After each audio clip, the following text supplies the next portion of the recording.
Hey, are you here?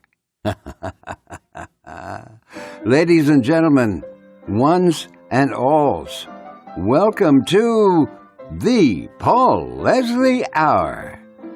Today's guest is a genuine legend in Texas music and is considered an icon in American country music as a whole.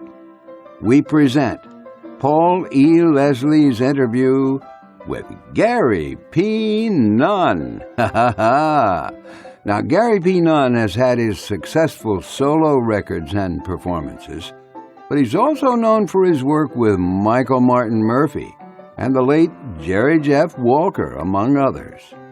Gary P. Nunn has written some great songs, including London Homesick Blues, that was used as the theme song for Austin City Limits for almost 30 years. And you know what else? Listeners like you can help keep the Paul Leslie Hour going strong, going really, really strong.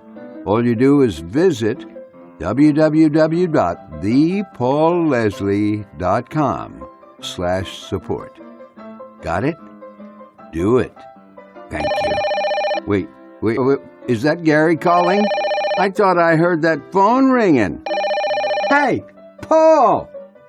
It's Gary! Gary P. Nunn! Go ahead. Take it. Hey, it's me. Hey, Paul. Hey, Gary P. Nunn. How are you, sir? I'm all right. I'm sorry I didn't pick up. I had a floral something New York phone number, and I didn't recognize it. I never heard it called floral before, but I'm going to carry that with me the rest of my life. But anyways, here we are now. So I've been waiting for you to call. Well, I appreciate you coming on here. I just want to introduce you properly to all the listeners out there. Gary P. Nunn is with us. He is a great singer, performer, recording artist, a wonderful songwriter. He wrote some real classics, such as Last Thing I Needed, First Thing in This Morning, London Homesick Blues, What I Like About Texas. A lot of the greatest recording artists ever have cut his songs. People like Wille Nelson, Jerry Jeff Walker, Chris Stapleton, Michael Martin Murphey, Rosanne Cash, David Allan Coe. He's been declared an ambassador of Texas music, an inductee of the Texas Hall of Fame, the West Texas Walk of Fame in Lubbock. In 2018, Gary P. Nunn published his memoir, At Home with the Armadillo. He continues performing, well past retirement, I might add, as a solo artist and with the Los Gonzo Band. It's a real honor, a great pleasure to have you here on the Paul Leslie Hour. Thank you, Paul. I'm delighted to be able to visit with you. Yes, sir. It is a real honor. So when you think back, I mean, that's a lot of stuff. I mean, in addition to making your own records, having these great artists record your work, receiving these honors and accolades, has there been something about your career or life that has surprised you? Oh, absolutely. Absolutely. Of course, you hope for the best, but yeah, a lot of the things that you mentioned, were surprises. It was a total surprise when, Willie cut Last Thing I Needed back in '83. And, it was a surprise when Jerry Jeff Walker asked me to sing London Homesick Blues on that Lukenbach Viva Terlingua record. And, I could go on and on, But, yeah, there's been a lot of surprises. But, I've always just tried to work hard and stay committed and stay focused and with the belief that, eventually things would turn out okay. So a lot of good things have come my way, and I'm proud and honored. On the note of being proud, what would you say with all these honors and work? I mean, it's a lot of work. Sometimes people don't see work. What would you say you're the most proud of? Well, as far as the accolades go, I think I'm most proud of, being inducted into the West Texas Walk of Fame. It's basically the Buddy Holly Circle of Fame. And, of course, Buddy Holly was the first inductee, and then Bob Wills and Waylon Jennings and my hero, I say my hero, and I have a blank. He sang Crying, Roy Orbison. Oh, yeah, Roy. Roy Orbison, he's from out in our part of the country. I grew up just south of Lubbock, and Roy Orbison was a king. God, and when we were kids, those are the songs that we tried to do all of his hits that he did. Crying was a big one, And so, but that, just being able to be mentioned in a group of people like that is a tremendous honor. I've done a lot of research for this interview, and the fun part, the really enjoyable part, is listening to all the music. And it's been a lot of stuff, not only your own work, but stuff with the Los Gonzo Band, appearances on other artists' albums, and it's a great variety of stuff. Now, you mentioned Roy Orbison. Who would you say are the singers and the bands that have had the greatest influence on your work? Well, gosh, it's hard to say. I have to say, early on, when I was in high school, my brother went to college at North Texas State, which has a great music department, and they turn out a lot of jazz musicians there. And back in those days, the big bands like Stan Kenton Orchestra, Duke Ellington, Dave Brubeck, and all, and I had grown up with 2 or 3 years of junior high band, and so horn music, that's what I was into in high school. We'd do, the Ventures and Chuck Berry and Grady King and, all the guitar classics, Jimmy Reed and stuff like that. But what I listened to and what enchanted me the most was just the incredible artistry and beauty and coolness of all the big jazz band things. And then later on, it kind of took a step back. I wouldn't say a step back, but just in the complexity of it, Ray Charles. I became a huge Ray Charles fan, and I listened to everything he did.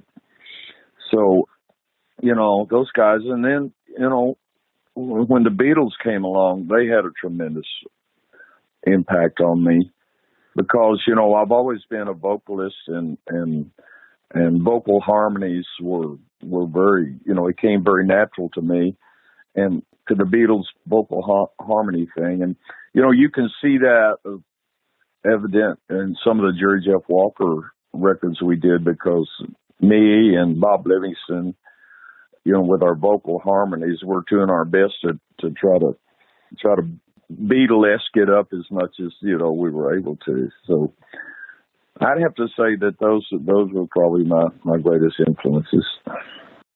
That's a quite a variety of stuff, and you can actually hear a lot of those influences coming out in your work. Would you say that the purpose of the art that you create, recording and writing songs, has that changed over the years? Well, I would say yes, probably. As things, we went through the cosmic cowboy period, in the 70s with Michael Murphey and Jerry Jeff Walker and Wille Nelson and all that, and the Los Gonzo Band. And it was during that period that I kind of got zoned in on, what Texans respond to. And tried to hone my songs and pick my songs and play my songs in a manner that they could be best related to by a Texas audience because, Texas is a huge state and country music was a kind of a staple in its history. And so that was all a part of everybody's DNA, sort of to speak, might have gone back a generation or two, but even people my age, they talk about their dads. They played Bob Wills and listened to Ernest Tubb and Hank Williams and all those guys on the radio. And so, we kind of came from the band guys that I came from. We kind of came out of the Beatles area, Crosby, Stills and Nash, Buffalo Springfield type of stuff. And then when Jerry Jeff and Michael Murphey, they came with these kind of eclectic, folky type of songs. And we had all this rock and roll background. It was a nice blending of the two genres that produce, what probably is known as, the Texas country music sound today. It's kind of based on songwriting, acoustic guitar with bands and electric guitars and steel and fiddle, thrown in there to color it.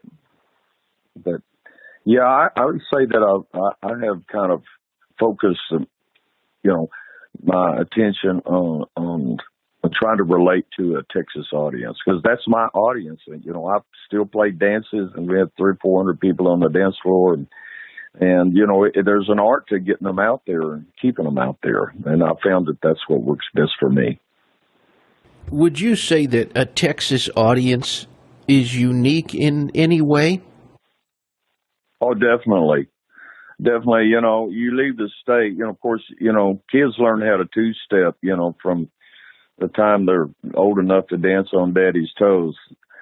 And it's just a part of the culture, country two-stepping dancing, and of course waltzes and polkas and schottisches and things like that kind of come in there too. But it's, any red-blooded Texan, has got to be able to two-step, or you just don't fit in, because that's what everybody does when they go out.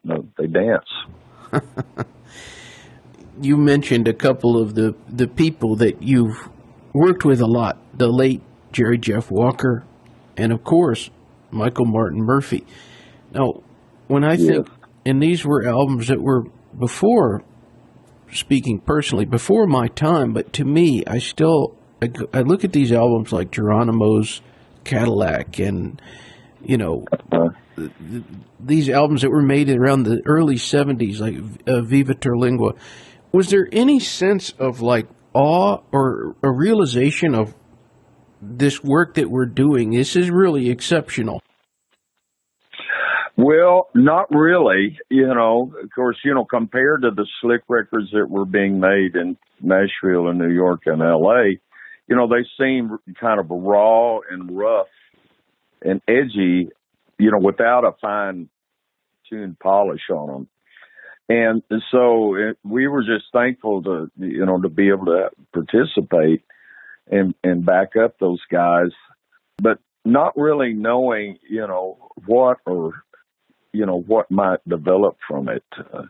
But there was a time, those were the early 70s, coming out of the Vietnam War, and, the long-haired hippie thing, culture started spreading across the country. And there was a little that, like down here in Texas, we all kind of came from a cowboy here. We didn't know what we were doing.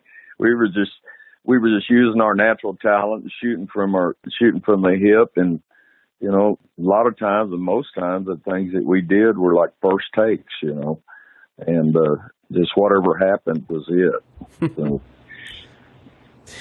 Well, what was the first impression that you had of Michael Murphey?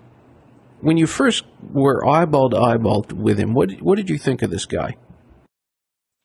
Well, when I first saw him, I went to see a show that he did. It's probably his first appearance that I was aware of. And he did a show, and I've been hearing a lot from these singer-songwriters around town about this guy, Michael Murphey, and all these songs he was writing. So I was very anxious to hear him. And so I went over there at the Saxon Pub, where he performs a little kind of a coffee house, folk singing club, and where the folk scene was happening in those days.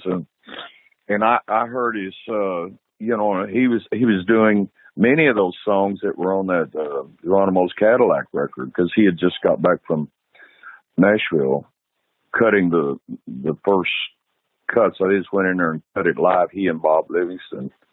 cut them live, and that was what the record was made from eventually, overdubbing those original tapes.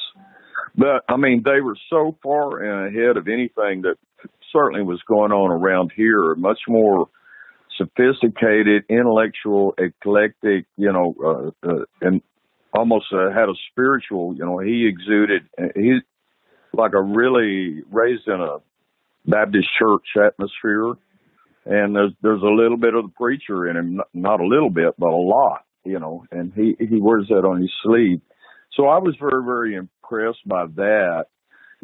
Looking at him straight to straight, it was apparent that he was very intellectual for one thing, and determined, talented.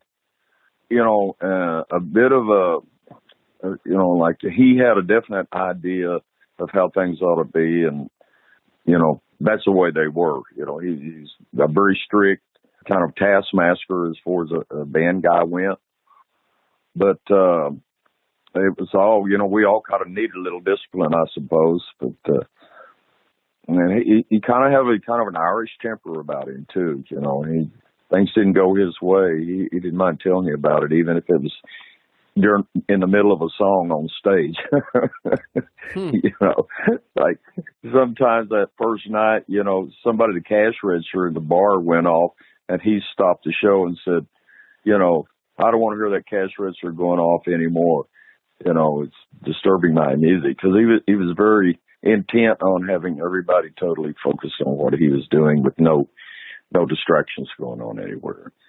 It's sort of an intense sort of guy, but very intellectual, interesting, and of course I was enthralled by him, because we have a lot of common things in our raising and our background, and just the kind of men we grew up to be, and so because he's the best thing that I'd ever been exposed to, and to have he walked off the stage on the break and offered me a job playing bass for him, and I was thrilled. That was a big surprise, I can tell you that. But I was thrilled. I was thrilled to be able to jump on that bandwagon and kind of study with him, and he mentored me a great deal about the business and songwriting and the business in general. So I hope that somewhat answers your question, Tim. Oh, absolutely, absolutely. Now, you have a gig with the Lost Gonzo Band coming up September 10th, 2022 in New Mexico. Right. Yeah, we're going up there. Michael Hearn, who is a well-known songwriter who has spent the greater part of his adult life up in the Red River, Santa Fe, Taos area.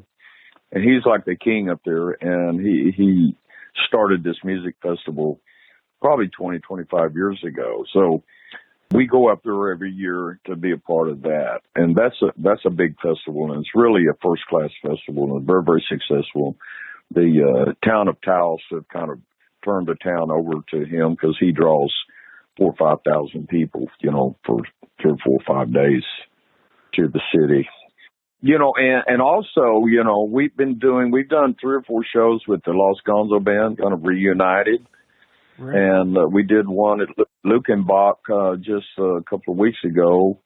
And we did one at Green Hall, which is one of these old German dance halls that's a classic venue down around New Braunfels, Texas. And now we're going to do this one up in Taos. So it's really cool to get together with those guys and go back and revisit those songs. And we pull out a lot of the stuff that we recorded with Michael and Jerry Jeff. We do Geronimo's Cadillac and Cosmic Cowboy and Backsliders Wine and Alleys of Austin, things like that. And then with Jerry Jeff, we'll do Hill Country Rain and Sangria Wine. And, oh, yeah. High Buckaroos, or that's what I call it. Getting By on Getting By, which was the first cut on that Viva Terlingua record. But that's a real thrill to get back with those guys, and it's kind of aside from my career, because I've been working steadily since about 1979 when we departed ways there, to starting from scratch and trying to scratch my way up in the music world, after I have to start all over again. Well, speaking of going back, a lot of those songs you mentioned were recorded 50 years ago. But on the note of going back, if you could sit down some way, somehow, you could go and sit with the young Gary P. Nunn, who was just starting off in the music business, and say, Gary, this is the Gary P. Nunn from the future. You need to listen to me. Here's what I'm going to say to you. What would you say? Well, gosh, I would say, first of all, just try to weed out the distractions. There's so many distractions, because there's always a party going on around. And just stay focused and sharp and take care of your business. So many, that's one thing that I'm really proud of. Like I say, I started from scratch and there wasn't anybody to do it for me. So I just took on the responsibility of making my own records and start my own publishing company and having my own record label and doing all the work, the clerical work and everything myself, and have to look after it. Because a lot of artists neglect that, they think it's all going to be done for them. They end up penniless, at the end of their careers. So I've tried to, I would just tell them, avoid the distractions, stay away from drugs and alcohol and take care of your business. Was there somebody that you worked with throughout the years that you would say, that guy, he really had a handle on the business end of music? Right. Well, from my own personally, Michael Murphey definitely had a handle on the music, on the business. And he shared a lot of his information and knowledge with me and really guided me and mentored me about the music business, particularly the publishing business aspect and the songwriting part of it. As far as somebody I really admire, obviously, Wille Nelson, he's taken pretty good care of his business, and guys like George Strait, like that, who are so successful. But they had good people working for them, obviously, and that's a critical aspect of it. Of somebody that, it's not out to divert your funds into their pockets, which is easy to do in this business. Yes, sir. I did an interview with Jerry Jeff Walker in Key West. This was probably going on like 2 decades ago or so. And okay, I remember during the interview, I started off, I was kind of intimidated. I kind of thought, this is Jerry Jeff Walker that's sitting in front of me. And he had this kind of smile about his face, and I started to think, like, he's just messing with me. Yeah. There's a definite possibility. He loved to mess with people. And then I remember he said something that just completely disarmed me, and I almost viewed it like he was saying, like, hey, kid, you can relax. It's all right. Right. Well, Jerry Jeff, he was an interesting character. He was always pushing the edge, of seeing how far he could, take it without, somebody busting him in the face or him falling off a cliff or something. But on the other hand, he had very good artist sensibility about him, and there was a kind soul down there. Sometimes he had a hard time showing it, Right. But that was one thing that I tried to do. I tried to bring out the best in him.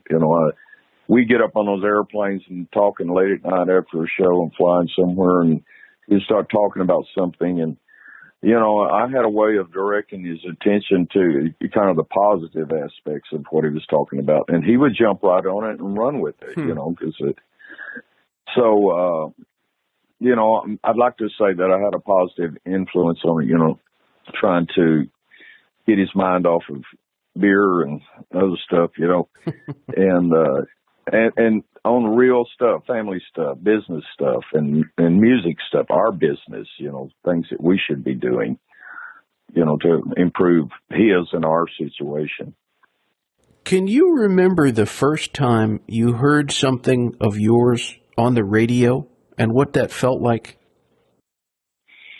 Oh, yeah, I can. It was, Michael Murphey and I wrote a song on the Cosmic Cowboy record. It was kind of about a 6-minute, it was almost an orchestral piece done with a rock and roll band. But it came out on that record, and you know, we got back from Nashville, and a few months later the record came out, and I was listening to the local radio station here in Austin, and that song played, and I was just, I was by myself, so I couldn't go around bragging, and say, ask me or anything. But, I had my little private moment of pride and a sense of accomplishment that at last, that I had something that was on a record and playing on the radio. I always like to hear writers, whether it's their own work or someone else covering it, it seems like this is just a defining moment in all musical artists, hearing themselves on the radio. Well, yeah, it's just substantiation, that right. That what you're doing is being accepted on the other side, and that's a great feeling to know that that you're being accepted and even liked and enjoyed by the audience. Was Michael Martin Murphey the first person to record a Gary P. Nunn song? Yes. Yeah. I'm trying to think back. Yeah, that was the first one, and that was a co-write, but still, yeah, it was a writing credit. But yeah, that was the very first one. Has there been a favorite interpretation of one of your songs? I mean, like I was mentioning at the introduction, these are some great, legendary artists, Wille Nelson, Jerry Jeff Walker. Who would you say has done the best version of a Gary P. Nunn song or a co-write of yours? Well, I thought my ex-wife and I, Karen Brooks, wrote a song called Couldn't Do Nothing Right that Rosanne Cash recorded, back in the late 70s probably. She did a good job on that. They did a good job of producing that record. But I'd have to say my very favorite, besides Willie's cut of Last Thing I Needed, Right. I put out a record, it's been a couple of years now. It was called Friends for Life. It was a record of duets. And there's this female vocalist here in Austin. Her name is Kimmy Rhodes. And she just got a beautiful voice, and she's a sweet lady. And she's kind of been around kind of in the edges of Willie world, as far as, and I got her, when I did that duet record, I asked her to sing The Last Thing I Needed again. And it's the first female that's done it. And she just nailed it. And that was one of my favorite. It's so sensitive and pure and soulful, And it's simple. There's not a lot of production on it. It's basically just her voice and a nice. We backed her up real good on that, and she did a tremendous job on that. Kimmy Rhodes is her name. Last Thing I Needed from the Friends for Life CD that I did.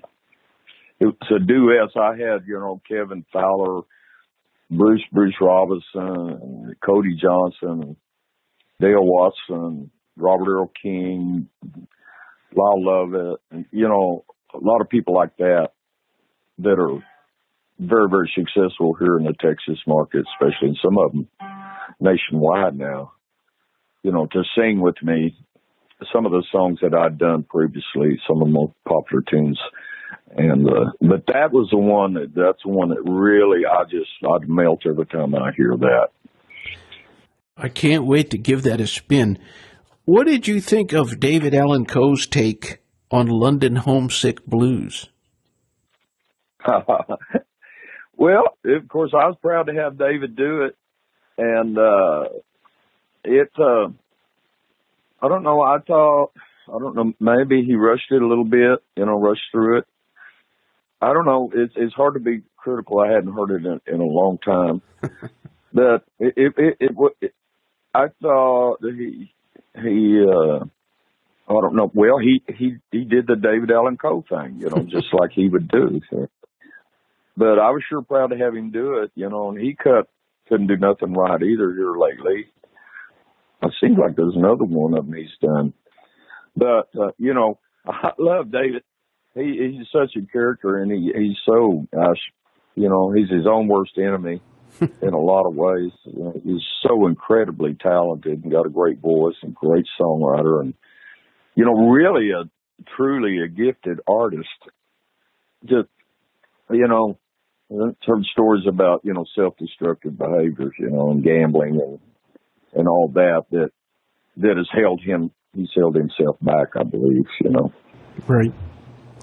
Well, I want everyone out there, please go to GaryPNunn.com and check out all the stuff that's available. It's 1 R in Gary, 3 N's in Nunn, GaryPNunn.com, and check out the shows, and also there's some great music that you're going to enjoy. I put all these labels on you at the beginning that you're a singer, a songwriter, recording artist, a performer. You could add memoirist to the list. How would you define Gary P. Nunn? Who are you at heart? Well, I guess I'm a jack of all trades and a master of none. Pretty darn good at some. But, I do wear a lot of hats, and I have to watch my P's and Q's and stay after the business and all that.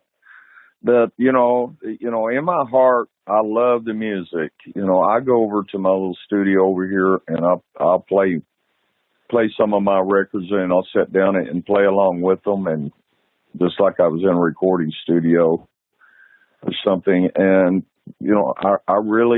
I just really enjoy playing and songs that I like, and I've never cut anything that I didn't like, I always enjoy hearing it. So, I feel pretty good, about the fact that, that I've been, with the time I have available to devote to the actual music part of it, that I've done a pretty good job. Absolutely. I was telling a friend of mine a couple weeks ago, who is originally from Texas. He said, "Who's coming up? Who you got on the schedule?" And I said, "Gary P. Nunn is coming on." And he said, "That's a lie."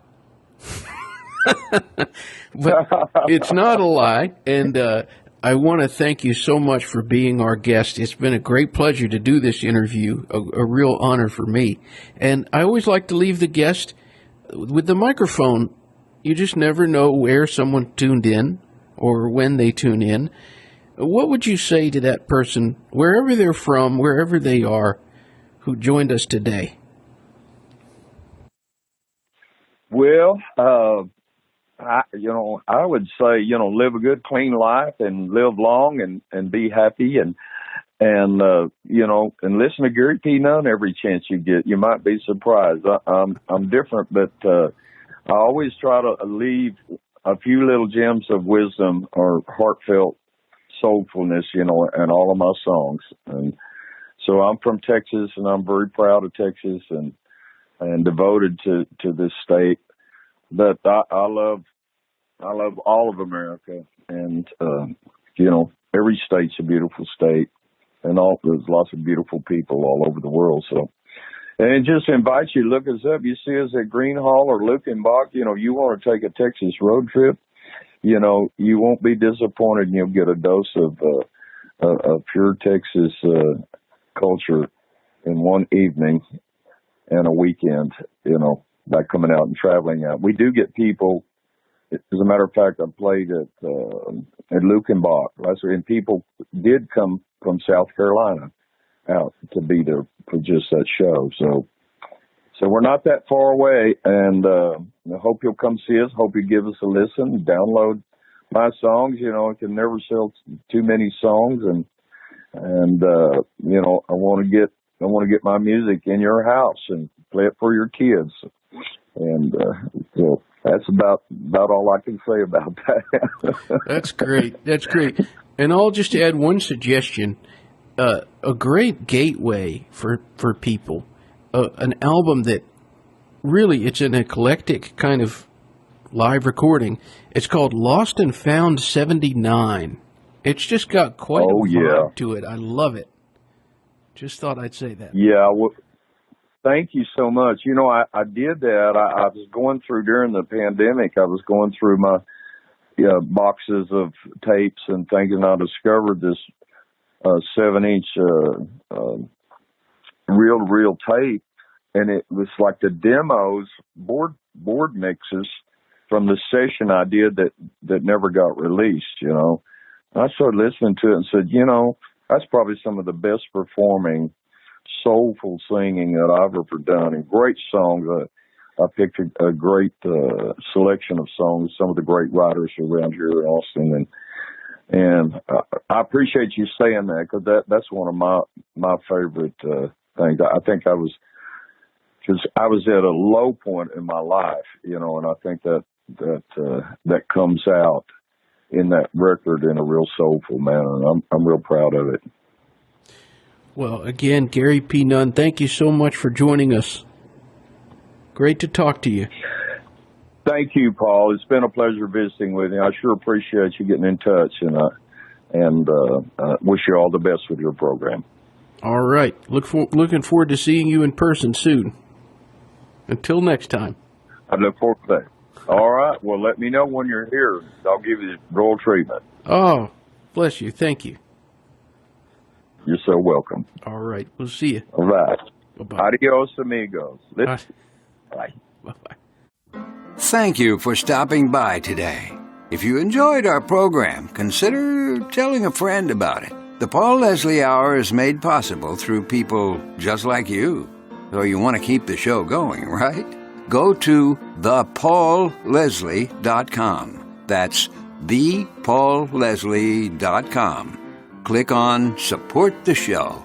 And thanks to everyone who contributes. Performance of the intro music is courtesy of John Primorano, The Entertainer, written by Scott Joplin. End credit theme music is courtesy of John Primorano, the traditional song Corina Corina. Your announcer is Dan Gold. Hey, that's me. The show is hosted and produced by Paul Leslie. And we'll see you next time on the Paul Leslie Hour.